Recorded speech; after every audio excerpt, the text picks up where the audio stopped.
ನನ್ನೆಲ್ಲ ಪ್ರೀತಿಯ ಸಹಕಾರಿಗಳಿಗೆ ಸಹಕಾರ ಮಾಧ್ಯಮ ಯೂಟ್ಯೂಬ್ ಚಾನಲ್ಗೆ ಹಾರ್ದಿಕ ಸ್ವಾಗತ. ಸಹಕಾರಿ ಮಿತ್ರರೇ, ಈಗಾಗಲೇ ನಿಮಗೆ ತಿಳಿದಿರುವಂತೆ ಈ ಜುಲೈ ತಿಂಗಳಲ್ಲಿ ರಾಷ್ಟ್ರೀಯ ಸಹಕಾರ ನೀತಿಯನ್ನು ಕೇಂದ್ರ ಸರ್ಕಾರ ಜಾರಿ ಮಾಡಿದೆ. ರಾಷ್ಟ್ರೀಯ ಸಹಕಾರ ನೀತಿ ಅಂದರೆ ಏನಂದರೆ, ಇಡೀ ಭಾರತಕ್ಕೆ ಒಂದೇ ರೀತಿಯ ಸಹಕಾರದ ಚೌಕಟ್ಟನ್ನು ಭಾರತ ಸರ್ಕಾರವು ಜಾರಿ ಮಾಡಿದೆ.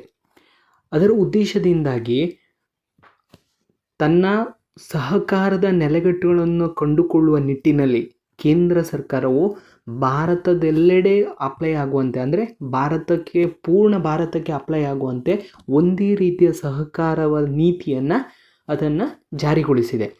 ಅದನ್ನು ನಾವು ಅದರದ್ದು ಮೂಲ ರಚನೆ, ಅದು ಕೇಂದ್ರ ಅದನ್ನು ಹೇಗೆ ರಚನೆ ಮಾಡಿದೆ, ಅದರ ಹೇಗೆ ಪ್ರಕ್ರಿಯೆ ಆಗಿದೆ ಮತ್ತು ಅದನ್ನು ಹೇಗೆ ಅದನ್ನು ಇಂಪ್ಲಿಮೆಂಟ್ ಮಾಡಿದ್ದಾರೆ ಅದನ್ನು ನಾವು ತಿಳ್ಕೊಳ್ತಾ ಇದ್ದೇವೆ.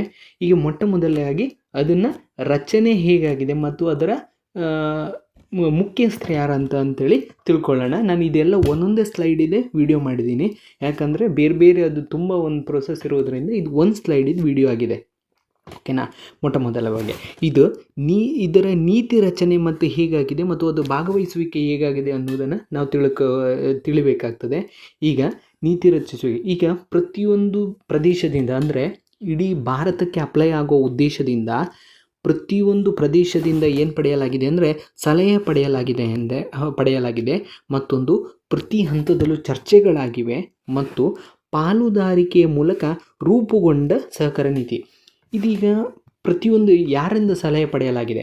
NCDCಯಿಂದ ಸಲಹೆ ಪಡೆಯಲಾಗಿದೆ, NDDB national dairy development board, ನಬಾರ್ಡಿಂದ ಸಲಹೆ ಪಡೆಯಲಾಗಿದೆ, NCDCಯಿಂದ ಪಡೆಯಲಾಗಿದೆ, ನ್ಯಾಷನಲ್ ಕೋಆಪರೇಟಿವ್ ಎಕ್ಸ್ಪೋರ್ಟ್ ಲಿಮಿಟೆಡಿಂದ ಇದು ಪಡೆಯಲಾಗಿದೆ, ಮತ್ತು ಆರ್ಗ್ಯಾನಿಕ್ಸ್ ಲಿಮಿಟೆಡಿಂದ ಪಡೆಯಲಾಗಿದೆ, KMFಯಿಂದ ಪಡೆಯಲಾಗಿದೆ, ಅಮೂಲಿಂದ ಪಡೆಯಲಾಗಿದೆ.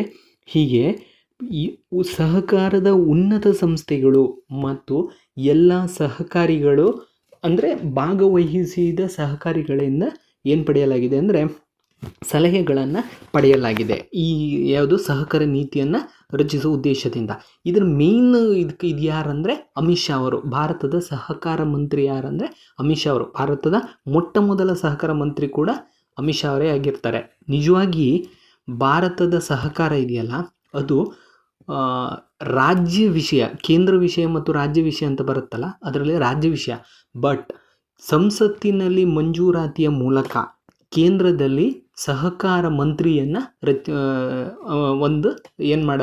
ಒಂದು ಹುದ್ದೆಯನ್ನು ಸೃಷ್ಟಿಸಿ ಅದಕ್ಕೆ ಅಮಿತ್ ಶಾ ಅವರವರು ಮೊದಲ ಸಹಕಾರ ಮಂತ್ರಿ ಆಗಿದ್ದಾರೆ ಕೇಂದ್ರದಲ್ಲಿ. ಈ ನೀತಿಯನ್ನು ರೂಪಿಸಲು 48 ಸದಸ್ಯರ ಒಂದು ಸಮಿತಿಯನ್ನು ರಚಿಸಲಾಗಿದೆ. ವೆರಿ ಇಂಪಾರ್ಟೆಂಟ್, ಎಕ್ಸಾಮಿಗೆಲ್ಲ ಕೇಳ್ತಾರೆ. ರಾಷ್ಟ್ರೀಯ ಸಹಕಾರ ನೀತಿ ಇದೆ 2025, ಅದರಲ್ಲಿ ಎಷ್ಟು ಜನ ಸದಸ್ಯರಿದ್ದರು? 48 ಜನ ಸದಸ್ಯರಿದ್ದರು. ಮತ್ತು ಯಾವಾಗ ಜಾರಿಯಾಗಿತ್ತು? ಸೆಪ್ಟೆಂಬರ್ 2, 2022ರಂದು ಜಾರಿಯಾಗಿದೆ. ಯಾವಾಗ? ಸೆಪ್ಟೆಂಬರ್ 2, 2022ರಂದು ಭಾರತೀಯ ಸಹಕಾರ, ಅಂದರೆ ರಾಷ್ಟ್ರೀಯ ಸಹಕಾರ ನೀತಿ 2025 ರಚಿಸುವ ಉದ್ದೇಶದಿಂದ ಸಮಿತಿಯನ್ನು ಯಾವಾಗ ರಚಿಸಲಾಯಿತು? ಸೆಪ್ಟೆಂಬರ್ 2, 2022ರಂದು ರಚಿಸಲಾಯಿತು. ಮತ್ತು ಇದನ್ನು ಯಾರು ಮಾಡಿದ್ರು? ಇದರ ಅಧ್ಯಕ್ಷತೆಯನ್ನು ಯಾರು ಮಾಡಿದ್ರು ಅಂದರೆ ಶ್ರೀ ಸುರೇಶ್ ಪ್ರಭು ಅವರು ಆಗಿದ್ದರು. ಇದರ ಅಧ್ಯಕ್ಷರು ಸುರೇಶ್ ಪ್ರಭು. ವೆರಿ ಇಂಪಾರ್ಟೆಂಟ್ ಇದು. ಈ ಭಾರತೀಯ ಸಹಕಾರ ನೀತಿ 2025 ಇದರ ಅಧ್ಯಕ್ಷರು ಯಾರಾಗಿದ್ದರು? ಸುರೇಶ್ ಪ್ರಭು. ಸುರೇಶ್ ಪ್ರಭು ಹಿಂದೆ ಏನಾಗಿದ್ದರು? ಮಾಜಿ ರೈಲ್ವೆ ಸಚಿವರಾಗಿದ್ದರು. Very important. ಈಗ ರೈಲ್ವೆ ಸಚಿವರು ಅಂತೇಳಿ ಇದಿಲ್ಲ, ಇದು ಅಂದರೆ ಅದಕ್ಕೆ ಪ್ರತ್ಯೇಕ ಬಜೆಟೇ ಅಂತ ಇಲ್ಲ. ಅದನ್ನು ಯಾವ ಬಜೆಟ್ ಒಟ್ಟಿಗೆ ಸೇರಿಸಲಾಗ್ತದೆ ಅಂದರೆ ಭಾರತದ ಮಾಮೂಲಿ ಬಜೆಟ್ನೊಟ್ಟಿಗೆ ಸೇರ್ತದೆ. ಅದೊಂಚೂರು ನೋಡ್ಕೊಳ್ಳಿ ನೀವು. ಮತ್ತು ಈ ರಾಷ್ಟ್ರೀಯ ಸಹಕಾರ ನೀತಿ ರೂಪಿಸುವ ಸಮಿತಿಯ ಅಧ್ಯಕ್ಷರಾಗಿದ್ದವರು ಯಾರಂದರೆ ಸುರೇಶ್ ಪ್ರಭು ಅವರು ಇದರ ಅಧ್ಯಕ್ಷರಾಗಿದ್ದರು. ಇದರಲ್ಲಿ ಸಹಕಾರ ಸಂಸ್ಥೆಗಳು, ಕೇಂದ್ರ ಮತ್ತು ರಾಜ್ಯ ಸಹಕಾರ ಇಲಾಖೆಗಳು ಮತ್ತು ಶೈಕ್ಷಣಿಕ ಸಂಸ್ಥೆಗಳ ಪ್ರತಿನಿಧಿಗಳು ಸೇರಿದ್ದರು. ಯಾವುದರಲ್ಲಿ? ರಾಷ್ಟ್ರೀಯ ಸಹಕಾರ ನೀತಿ 2025 ರಚನಾ ಸಮಿತಿಯಲ್ಲಿ. ಇದು ಇಂಪಾರ್ಟೆಂಟ್ ನೋಡಿ. ಇದರಲ್ಲಿ ಸಹಕಾರ ಸಂಸ್ಥೆಗಳು ನಾನು ಆವಾಗಲೇ ಹೇಳಿದ್ದೆ, ನಬಾರ್ಡ್, NDDB, NCDC, ಆಮೇಲೆ ಇದು ಅಮೂಲ್, KMF, ರಾಜ್ಯ ಮತ್ತು ರಾಷ್ಟ್ರೀಯ ಸಹಕಾರ ಸಂಸ್ಥೆಗಳು, ಇವುಗಳೆಲ್ಲ ಸೇರಿದೆ. ಮತ್ತು ಕೇಂದ್ರ ಮತ್ತು ಸಹಕಾರ ಇಲಾಖೆ, ರಾಜ್ಯ ಸಹಕಾರ ಇಲಾಖೆಗಳು ಇವಕ್ಕೆ ಉದ್ದೇಶ ಅವಕ್ಕೆ ಏನು ಕೊಡೋದು, ತಮ್ಮ ಒಂದು ಮಾಹಿತಿ, ತಮ್ಮ ಅಗತ್ಯತೆಗಳನ್ನು ತಿಳಿಸುವ ಉದ್ದೇಶದಿಂದ ಕೇಂದ್ರ ಮತ್ತು ರಾಜ್ಯಗಳ ಇಲಾಖೆಗಳನ್ನು ಸೇರಿಸಲಾಯಿತು. ಯಾವ ಇಲಾಖೆ ಬರ್ತದೆ? ಕೃಷಿ ಇಲಾಖೆ ಬರ್ತದೆ, ರಸಗೊಬ್ಬರ ಇಲಾಖೆ ಬರ್ತದೆ, ಸಾಗಾಟ ಅಥವಾ ಅಂಥದ್ದು ಇಲಾಖೆ ಬರ್ತದೆ, ಮತ್ತು ಶೈಕ್ಷಣಿಕ ಸಂಸ್ಥೆಗಳು ಅಂದರೆ ಯಾವುದಂದರೆ ವಿಶ್ವವಿದ್ಯಾನಿಲಯಗಳು ಸೇರ್ತವೆ. ಮತ್ತು ಸ್ಪೆಸಿಫಿಕ್ ಆಗಿ ಕೋಆಪರೇಟಿವ್ ಬಗ್ಗೆ ಎಜುಕೇಷನ್ ಕೊಡುವ ಸಂಸ್ಥೆಗಳಿವೆ. ಯಾವುದೆಲ್ಲ ಅಂದರೆ RICM, regional institute of cooperative management, ಮತ್ತು BIRD, banking institute of rural development. ಆಮೇಲೆ VAMNICOM, Vaikunth Mehta institute of cooperative management. ಆಮೇಲೆ ಬೇರೆ ಪುಣೆಯಲ್ಲಿದೆ ಅದು. ಇಂಥವು ನಬಾರ್ಡ್ ಕೂಡ ಕೋಆಪರೇಟಿವ್ ಟೀಚಿಂಗ್ ಮಾಡುತ್ತೆ. ಇಂಥ ಸಂಸ್ಥೆಗಳನ್ನು ಇದರಲ್ಲಿ ಇನ್ಕ್ಲೂಡ್ ಮಾಡಲಾಗಿದೆ. ಹಾಗೆ ಮತ್ತೇನು ಮಾಡ್ತದೆ, ಇದು ಒಟ್ಟು 17 ಸಭೆಯನ್ನು ನಡೆಸಿದೆ. 17 ಸಭೆಯನ್ನು ನಡೆಸಿ 4 ಪ್ರಾದೇಶಿಕ ಕಾರ್ಯಾಗಾರಗಳನ್ನು ನಡೆಸಿದೆ. ಈ 17 ಪ್ರೋಗ್ರಾಮ್ಗಳು ಎಲ್ಲಿ ನಡೆಸಿದ್ದ ಅಂದರೆ, ಈ 4 ಪ್ರಾದೇಶಿಕ ಕಾರ್ಯಾಗಾರಗಳನ್ನು ಎಲ್ಲಿ ನಡೆಸಿವೆ? ಅಹಮದಾಬಾದಲ್ಲಿ ನಡೆಸಿದೆ, ಗುಜರಾತ್ನ ಅಹಮದಾಬಾದ್. ಬೆಂಗಳೂರಿನಲ್ಲಿ ನಡೆಸಿದೆ, ಗುರುಗ್ರಾಮ್ನಲ್ಲಿ ನಡೆಸಿದೆ, ಪಾಟ್ನಾದಲ್ಲಿ ನಡೆಸಿದೆ. ಇದು ಕೂಡ ಇಂಪಾರ್ಟೆಂಟ್ ಆಗುತ್ತೆ. ಹೀಗೆ 17 ಸಭೆಗಳನ್ನು ಮೇನ್ ಮತ್ತು 4 ಪ್ರಾದೇಶಿಕ ಕಾರ್ಯಾಗಾರಗಳನ್ನು ನಡೆಸಿ ತಮ್ಮ ರೂಪುರೇಷೆಗಳನ್ನು ರಾಷ್ಟ್ರೀಯ ಸಹಕಾರ ನೀತಿ ರಚಿಸುವ ಸಮಿತಿ ಇದೆಯಲ್ಲ, ರೂಪುರೇಷೆಯನ್ನು ರಚಿಸಿದೆ. ಹೀಗೆ ಸಮಾಲೋಚನೆ ಸಮಿತಿ ಒಟ್ಟು ಎಷ್ಟು 648 ಸಲಹೆಗಳನ್ನು ಪರಿಗಣಿಸಿದೆ. ಕೊಟ್ಟ ಎಲ್ಲ ಸಲಹೆಗಳನ್ನು ಪರಿಗಣಿಸಲಿಕ್ಕೆ ಆಗುವುದಿಲ್ಲ.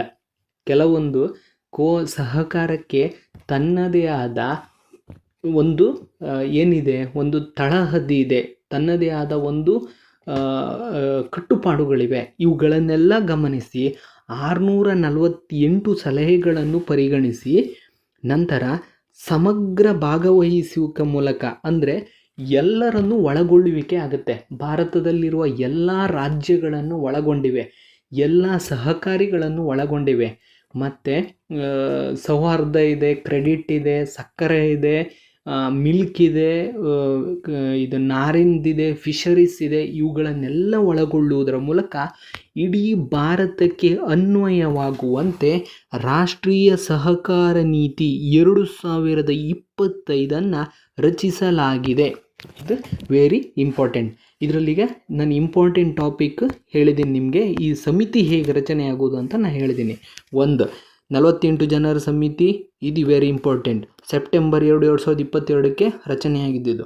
ಇದರ ಅಧ್ಯಕ್ಷತೆ ಯಾರು? ಸುರೇಶ್ ಪ್ರಭು. 17 ಸಭೆಗಳನ್ನು ನಡೆಸಿದೆ, 4 ಪ್ರಾದೇಶಿಕ ಕಾರ್ಯಗಳನ್ನು ನಡೆಸಿದೆ. ಪ್ರಾದೇಶಿಕ ಕಾರ್ಯಾಗಾರ ಎಲ್ಲೆಲ್ಲಾಗಿದೆ? ಅಹಮದಾಬಾದಲ್ಲಾಗಿದೆ, ಬೆಂಗಳೂರಲ್ಲಾಗಿದೆ, ಗುರುಗ್ರಾಮದಲ್ಲಾಗಿದೆ, ಪಾಟ್ನಾದಲ್ಲಾಗಿದೆ. ಮತ್ತು 648 ಸಲಹೆಗಳನ್ನು ಪರಿಗಣಿಸಲಾಗಿದೆ. ಅದನ್ನು ವಿವಿಧ ಹಂತಗಳಲ್ಲಿ ಅಳವಡಿಸಿಕೊಳ್ಳಲಾಗಿದೆ. ಹೀಗೆ ಭಾರತದ ರಾಷ್ಟ್ರೀಯ ಸಹಕಾರ ನೀತಿ 2025 ಭಾರತಕ್ಕೆ ಇದಕ್ಕೆ ವ್ಯವಸ್ಥಿತವಾಗಿ ಜಾರಿಗೊಳಿಸುವ ಉದ್ದೇಶದಿಂದ ಈ ಸಮಿತಿ ತನ್ನ ಕೆಲಸವನ್ನು ನಿರ್ವಹಿಸಿದೆ. ಇದು ವೆರಿ ಇಂಪಾರ್ಟೆಂಟ್. ಇದೀಗ ಫಸ್ಟ್ ಸ್ಟೆಪ್.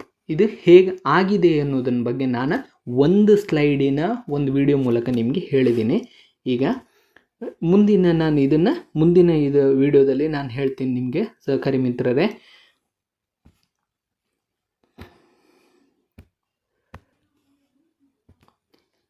ಸಹಕಾರದ ರಾಷ್ಟ್ರೀಯ ಸಹಕಾರ ನೀತಿ 2025 ರಚಿಸಿದ ಮೇನ್ ಸಮಿತಿಯ ಬಗ್ಗೆ ನಾನು ಇದರಲ್ಲಿ ಒಂದು ಸ್ಲೈಡ್ ಮೂಲಕ ಹೇಳಿದ್ದೀನಿ.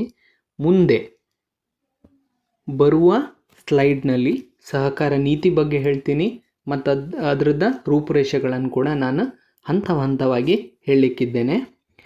ನಾನು ಆ್ಯಸ್ ಯೂಶುವಲ್ ಹೇಳ್ತಿದ್ದೀನಿ ಸಹಕಾರಿ ಮಿತ್ರರೇ, ಭವಿಷ್ಯಕ್ಕೆ ಸಹಕಾರ ಒಂದೇ ಮಾರ್ಗ. ಈ ಪುನಃ ಹೇಳ್ತಾ ಇದ್ದೀನಿ, ಸಹಕಾರ ಒಂದೇ ಮಾರ್ಗ, ಸಹಕಾರಂ ಗೆಲ್ಗೆ, ಸಹಕಾರಂ ಬಾಳಿಗೆ. ಸಹಕಾರಿ ಮಿತ್ರರೇ, ನಿಮಗೆಲ್ಲ ಒಳ್ಳೆಯದಾಗಲಿ. ಮುಂದಿನ ವಿಡಿಯೋದಲ್ಲಿ ನಾನು ಸಹಕಾರದ ಬಗ್ಗೆ ಇನ್ನಷ್ಟು ವಿಷಯಗಳನ್ನು ನಿಮಗೆ ತಿಳಿಸಿಕೊಡಲಿದ್ದೇನೆ. ದಯವಿಟ್ಟು ನನ್ನ ಚಾನಲನ್ನು ಸಬ್ಸ್ಕ್ರೈಬ್ ಮಾಡದೇ ಇರೋರು ದಯವಿಟ್ಟು ಸಬ್ಸ್ಕ್ರೈಬ್ ಮಾಡಿ, ಬೆಲ್ ಐಕಾನನ್ನು ಪ್ರೆಸ್ ಮಾಡಿ ಸಹಕಾರಿ ಮಿತ್ರರೇ. Thank you so much.